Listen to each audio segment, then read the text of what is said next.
শুভ দোল পূর্ণিমার সকল লোকনাথ বাবার ভক্তবৃন্দদের জানাই অনেক অনেক শুভেচ্ছা ও শুভকামনা। নমস্কার, মধুর লোকনাথ বাবা অমৃত কথা চ্যানেলে সকল দর্শকবৃন্দদের জানাই আন্তরিক প্রীতি এবং শুভেচ্ছা। আজকে আমরা এই ভিডিওতে দোল পূর্ণিমা কী করতে হয় তা আমরা জানতে পারবো। চলুন ভিডিওটি শুরু করা যাক। এই শুভ দিনে কৃষ্ণ এবং তার প্রিয় রাধার মূর্তিগুলো রঙিন গরু দিয়ে সুশোভিত এবং বিশোভিত।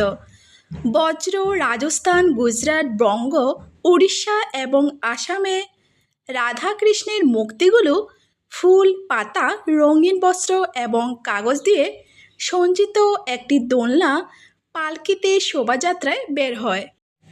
দোল পূর্ণিমা কী এবং কেন করা হয় চলুন জানা যাক।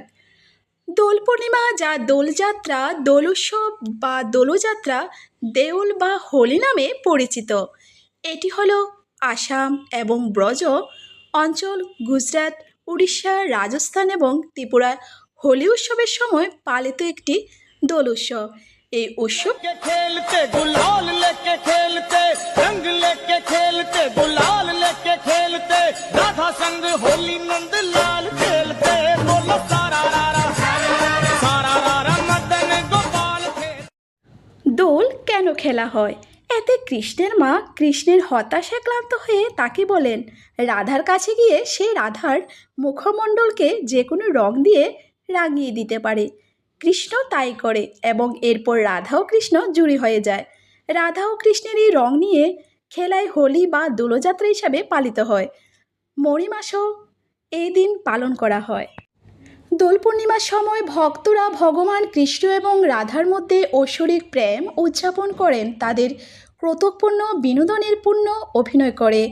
উৎসবের প্রধান আকর্ষণ হল দোলযাত্রা বা ধুলন শুভযাত্রা, যেখানে ভগবান কৃষ্ণ এবং রাধার মূর্তিগুলিকে একটি সুসজ্জিত দোলনায় স্থাপন করা হয় এবং একটি বিশাল শোভাযাত্রায় বের করা হয়।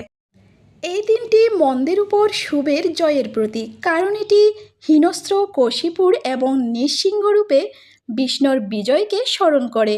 হোলির উৎপত্তি এবং প্রধানত ভারতের উপমহাদেশে পালিত হয়, তবে ভারতীয় প্রবাসীদের মাধ্যমে এশিয়ার অন্যান্য অঞ্চল এবং পশ্চিমা বিশ্বের কিছু অংশ এটি ছড়িয়ে পড়ে।